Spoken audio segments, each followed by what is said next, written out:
அனைவருக்கும் வணக்கம் நண்பர்களே. நேற்றைய வீடியோவின் தொடர்ச்சிதான் இந்த பதிவில் பார்க்க போகிறோம்.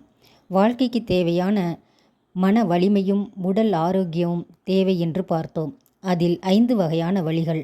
அதில் சுறுசுறுப்பான உழைப்பு, சுவாசத்திற்கு நல்ல காற்று, சுத்தமான தண்ணீர், ஆரோக்கியமான உணவு, சுகமான நித்திரை. இந்த 5ம் நமக்கு சரிவர அமைந்துவிட்டால் நம் உடல் நலத்திற்கு எந்த வியாதியும் துன்பமும் நெருங்காது அன்பர்களே. இதில் உழைப்பு மற்றும் காற்றை பற்றி பார்த்தோம். அடுத்து 3வதாக தண்ணீர். தண்ணீர் குடிப்பதினால் என்ன பயன் என்பதை பார்க்க இருந்தோம். வாங்க அன்பர்களே, வீடியோக்குள்ளே போகலாம். தினந்தோறும் காலை எழுந்தவுடன் தூய்மையான தண்ணீர் வெறும் வயிற்றில் குடித்து வந்தால் அந்த நாள் முழுவதும் புத்துணர்ச்சியுடன் இருக்கலாம் அன்பர்களே. தாகத்திற்கு மட்டும் தண்ணீர் இல்லை, நம் ஆரோக்கியத்திற்கு தண்ணீர் அவசியம். தாகம் எடுத்தால் மட்டும் தண்ணீர் குடிக்கலாம் என்று எண்ண வேண்டாம். நம் உடலுக்கு தண்ணீர் அவசியம். அதனால் அடிக்கடி தண்ணீர் அருந்துவது நல்லது.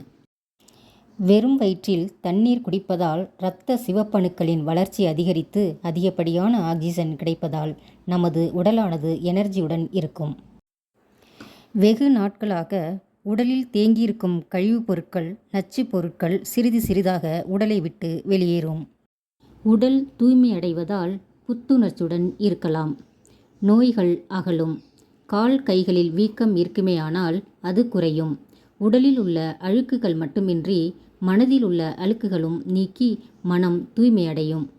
வாயுவினால் ஏற்படும் பிடிப்பு குறையும். மனம் அமைதி பெறும். உடலில் புதுப்பொழிவு ஏற்படும். உடலின் எடை சமநிலைக்கு வரும். உடலில் உள்ள சூடு குறையும். பெண்களுக்கு ஏற்படும் மாதவிடாய் பிரச்சனைகளிலிருந்து விடுபடலாம். காலையில் வெறும் வயிற்றில் தண்ணீர் குடிப்பதால் எவ்வளவு நன்மை பாருங்கள். இதில் கஷ்டமேதும் இல்லையே, செய்துதான் பார்ப்போமே, பலன் என்னவென்று நாம் உணரலாம். அடுத்தபடியாக உணவு வகைகள்.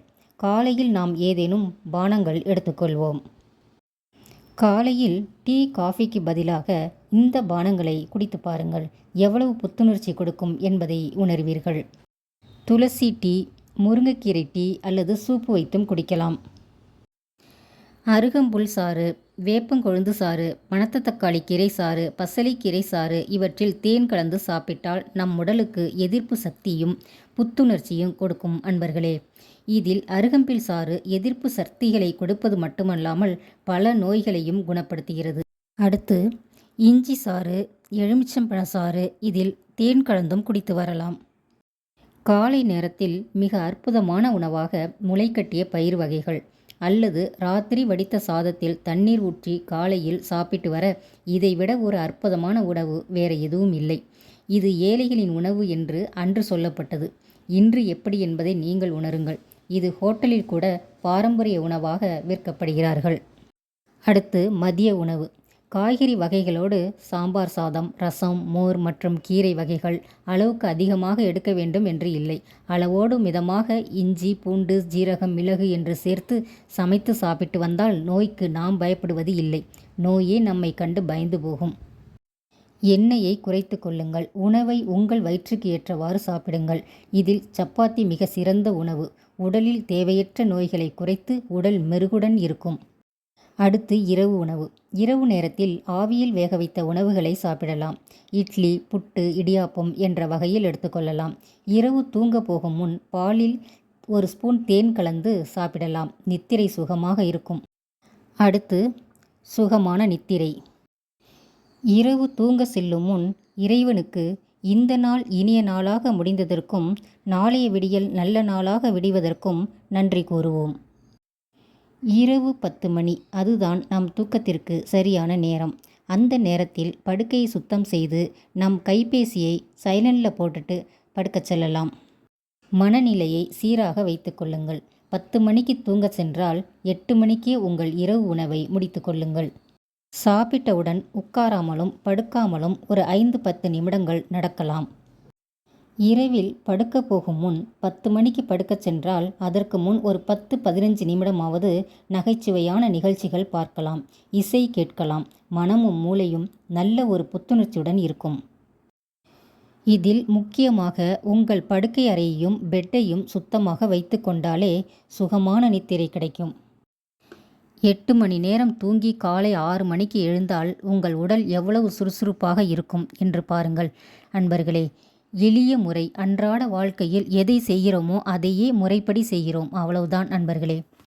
இதையெல்லாம் யார் செய்ய போகிறார்கள் என்று நினைக்காமல் நம்மில் ஒருவர் செய்தால் நம்மளை பார்த்து 4 பேர் செய்ய அதுவே 40, 400, 4000ஆக பின்பு கோடியாக பெருகும் அன்பர்களே. முயற்சி செய்தால் முடியாதது எதுவுமில்லை அன்பர்களே. கதிரவன் எழுமுன் துயிலெழு நம் தேக நலனுக்காக. ஆரோக்கியமான தேகம், தெளிந்த நீரோடை, குறைந்த ஆகாரம், நிறைந்த நித்திரை, இதுவே இன்ப வாழ்வு. ஆத்திச்சூடி. யோகா தரும் இன்ப வாழ்வு. அரை மணி நேர யோகா ஆரோக்கிய வாழ்வு. இளமையுடனும் ஈடில்லா வலிமையுடனும் உள்ளத்தை தெளிவுபடுத்த, ஊன்றுகோலின்றி நடக்க, எடை சீராகவும் ஏற்றமிக்க வாழ்வும், ஐயமின்றி வாழ, ஒவ்வொருவரும் ஓய்வின்றி உழைத்து அவ்வழியே நடக்க யோகா தரும் இன்ப வாழ்வு. நாம் செய்யும் செயல் வெற்றிகரமாக முடிக்க இந்த மன வலிமையும் உடல் ஆரோக்கியமும் உறுதுணையாக இருக்கும் அன்பர்களே. ஓகே மக்களே, இந்த வீடியோ உங்களுக்கு பயனுள்ளதாக இருக்கும் என்று நம்புகிறேன். இந்த வீடியோ பார்த்தவுடன் மறக்காமல் லைக் பண்ணுங்க அன்பர்களே. பிறரை உணர வைத்து நாமும் துல்லியமாக வாழ்வதே பிறவி பயனின் சுகம் அன்பர்களே. இந்த வீடியோ பார்த்த அனைவருக்கும் நன்றி கூறி விடைபெறுகிறேன். நன்றி, வணக்கம்.